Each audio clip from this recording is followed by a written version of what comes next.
बिस्मिल्लाहिर्रहमानिर्रहीम। अस्सलाम वालेकुम नाज़रीन, मैं हूं महरीन सब्तैन, देख रहे हैं आप मेरा यूट्यूब चैनल। नाज़रीन, कराची का इलाका है गुलिस्तान जौहर, शेर मोहम्मद कोट। यहाँ पर एक बड़ा ही खौफनाक वाक़या पेश आया और इस वाक़े के अंदर अब कुछ नई चीज़ें सामने आई हैं। कल तक ये रिपोर्ट हो रहा था जहाँ पर एक साइमा नामी खातून है, उसके 2 बेटे और 1 बेटी है और बच्चे बहुत छोटे-छोटे से हैं। 2 साल का एक बेटा है, एक 7 साल का बेटा है, एक 9 साल की बेटी है।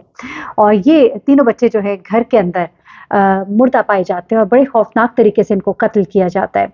इनकी गर्दनें जो है वो कटी होती हैं और चाकू जिससे इनकी गर्दन को काटा होता है इनके करीब ही पड़ा होता है। पहले ये कहा गया था कि आला कत्ल बरामद नहीं हुआ, लेकिन मेरी जब बात हुई तो उन्होंने बताया कि आला कत्ल जो है वो बरामद हो गया है और उस पे खून के निशान भी लगे हुए थे और वो चाकू जो है उसे बरामद कर लिया गया है।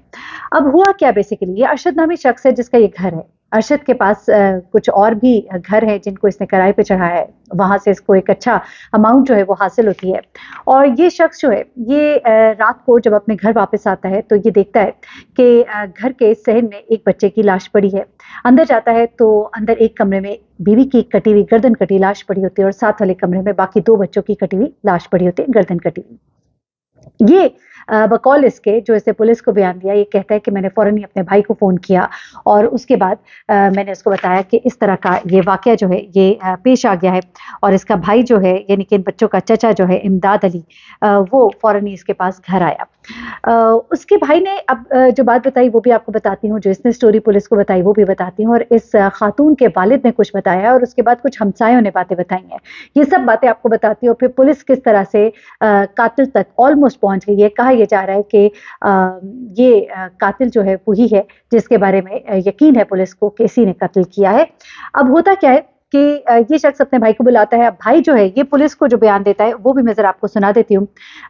इस शख्स को तो पुलिस ने गिरफ्तार कर लिया है, लेकिन इसका भाई इमदाद अली कहता है कि इसका भाई जो है कोई तकरीबन रात 12:30 बजे उसके घर पहुंचता है और सॉरी, इसका भाई इमदाद अली अरशद के घर पहुंचता है जहां पे के कत्ल हुए हैं 12:30 बजे इसके फोन करने पर। और वो कहता है कि मैंने वहां पर अपने बड़े भतीजे को घर के पोर्च में उसकी गर्दन कटी हुई लाश खून में लिपटी हुई देखी। उसके बाद मैं अंदर दाखिल हुआ तो 2 बच्चों की और फिर उसके बाद अपनी भाभी को मैंने एक और कमरे में खून में लथपथ पाया और गर्दन उसकी कटी हुई पाई। उसके बाद इसका जो अपना बेटा है यानी कि इसके चचा का बेटा, इन बच्चों के चचा का बेटा है यानी कि इस शख्स के भाई का जो बेटा है, वो ये बताता है, उसने पुलिस को बताया कि ये जो मेरा चचा है ये आइस का नशा करता है और ये पिछले कोई 20 साल से ये नशा करता है और ये शख्स उस दिन रात को भी आइस के नशे के लिए बाहर गया था। जबकि इसके अपने सगे भाई ने ये बात कही कि मेरा जो भाई है वो अपने मामू के घर गया था और ये शख्स जो है खुद कहता है कि मैं सिलेंडर भरवाने के लिए गया था। अच्छा, अब अजीब सी कुछ बातें हैं।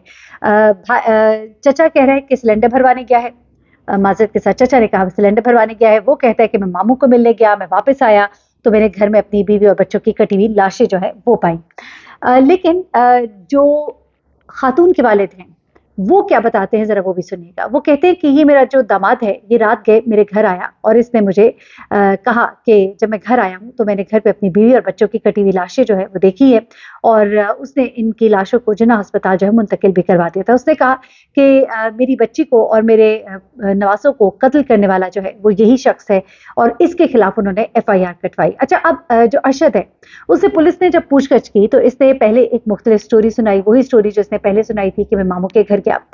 लेकिन इसके भाई ने कहा था कि सिलेंडर भरवाने गया और इसका जो भतीजा है वो कहता है कि ये आइस का नशा करता है, वो इसी काम के लिए बाहर निकला। लेकिन ये शख्स जो है इसने ये इंसिडेंट जो है रात के 1 बजे रिपोर्ट किया। 12 बजे इसने अपने भाई को बता दिया था, लेकिन 1 बजे ये इंसिडेंट रिपोर्ट किया। वो कहता है कि अब एक और कहानी जो सामने आती है वो ये होती है, ये एक और कहानी जो पुलिस को बताता है, कहता है कि जी मैं बच्चों के लिए दूध देने गया लेकिन जब मैं वापस आया तो ये सब कुछ हो चुका था। ये शख्स जो है ये एक केबल ऑपरेटर है और इसके पास पैसे भी काफ़ी है। इसके 3 घर जो हैं वो किराए पर हैं, वहाँ से इसको किराया ठीक-ठाक किस्म का आता है और घर का गुजारा जो है अच्छा होता है। अब जब पुलिस ने इससे सारी तफ्तीश शुरू की तो उस वक़्त इसने 3-4 मुख्तलिफ स्टोरी सुनाई। यहाँ पर पुलिस को इसके ऊपर शक गुज़रा। उन्होंने इससे जब ज़रा सख्ती के साथ पूछा तो फिर इसने ये इकरार किया कि मैं आइस का नशा करता हूँ और घर में थोड़ा लड़ाई झगड़ा हो गया था, लेकिन तब भी ये नहीं माना कि मैंने अपने बच्चों को, बीवी को कत्ल किया। लेकिन इनके पड़ोसी जो है उन्होंने कुछ बातें बताई पुलिस को जिससे कुछ पिक्चर जो है थोड़ी सी क्लियर होती है। وہ کہتے ہیں کہ ان کے گھر سے اکثر اوقات لڑائی جھگڑے کی اور چیخم پکار کی آواز آتی تھی. یہ شخص جو ہے انہوں نے بھی بتایا کہ نشے کا عادی ہے. کوئی تقریباً 20 سال سے یہ کرسٹل کا نشہ کرتا ہے اور اس کے جو محلے دار ہیں وہ بتاتے ہیں کہ بیوی کے ساتھ اس کا سلوک اچھا نہیں تھا. مار کٹائی بھی کرتا تھا, بچوں کے ساتھ بھی برے طریقے سے پیش آتا تھا, رات کو دیر سے آتا تھا, نشہ کرتا تھا. نشے کی وجہ سے لوگ جو ہے گلی میں اس کو اوائڈ بھی کرتے تھے, اس کے ساتھ اٹھنا بیٹھنا جو ہے وہ پسند نہیں کرتے تھے, اپنے لڑکوں کو منع کرتے تھے. اور یہ شخص جو ہے اس کا طریقہ کار کچھ اس طرح کا تھا کہ یہ رات کو گھر سے باہر رہتا تھا اور جب یہ گھر آتا تھا تو اس کی ہمیشہ اپنی بیوی کے ساتھ تکرار ہوتی تھی, اور رات کو کئی دفعہ وہ کہتے ہیں کہ آدھی رات کو ان کے گھر سے چیخنے کی, چلانے کی, لڑنے کی آوازیں آتی تھیں. ظاہر سی بات ہے 3 گھروں سے بھلے کرایا آ رہا ہو, لیکن آئس جیسا جو نشہ ہے وہ بڑا ہی گندا نشہ ہے, اور اس نشے کی جو لت ہے اس کی وجہ سے انسان جو ہے وہ کہیں کا نہیں رہتا, اور پھر اس نشے کی وجہ سے کہتے ہیں نا کہ کنویں بھی سوکھ جاتے ہیں, جتنا بھی پیسہ ہو وہ ختم ہو جاتا ہے, کیونکہ یہ نشہ جو ہے یہ بڑا مہنگا ہے. اچھا, اس کے بعد اس کے جو پولیس ہے وہ یہ بتا رہی ہے کہ یہ شخص جو ہے اس کا غالباً ایک کپڑوں کا جوڑا بھی جو ہے وہ برآمد ہوا ہے جس پر کہ خون لگا ہوا تھا, جس سے اندازہ ہوتا ہے کہ اس نے قتل جو ہے اپنے ہاتھوں سے کیا ہے. اب وجہ کیا بنی تھی, کچھ اس طرح سے سننے میں آ رہا ہے کہ اس دن بھی رات کو ہمسایوں نے بتایا کہ ہمیں چیخ پکار کی آواز آئی تھی, کچھ ایسے لگتا تھا کہ جیسے اس نے اپنی بیوی کو مارا ہو. اس کے بعد چونکہ بچوں کی لاشیں الگ کمرے میں تھی, اس نے دراصل اپنی بیوی کو پہلے قتل کیا, جو پولیس کا کہنا ہے, جو ابھی تک انہوں نے اخذ کیا ہے تحقیقات میں اور تفتیش میں, کیونکہ اس نے تھوڑی سی جو سخت قسم کی تفتیش تھی اس میں اس نے کچھ اس طرح کی باتیں جو ہے ایکسیپٹ بھی کی, اور پھر بعد میں سے انکاری بھی ہو گیا کہ پہلے اس نے غالباً بیوی کا قتل کیا ہے, جس کے بعد اس نے جو بیٹا تھا وہ بھاگ کر باہر جا رہا تھا شاید کسی کو بلانے کے لیے, مدد کے لیے, تو اس کا قتل کیا, اور پھر ساتھ والے کمرے میں سوئے ہوئے جو باقی 2 بچے تھے ان کے بھی گلے اس نے کاٹ دیے.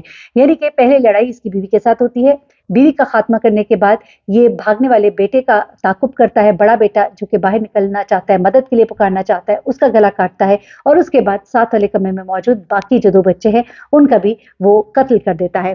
اس کے جو سسر ہیں ان کا یہ کہنا ہے کہ میری بچی جو ہے وہ بہت پریشان رہتی تھی اس کے ساتھ, اور ان کے گھر میں آئے دن لڑائی جھگڑا رہتا تھا, کئی دفعہ وہ گھر واپس بھی آ جاتی تھی, اور گھر میں خرچے کے حوالے سے بھی بڑے معاملات جو ہے وہ خراب رہتے تھے.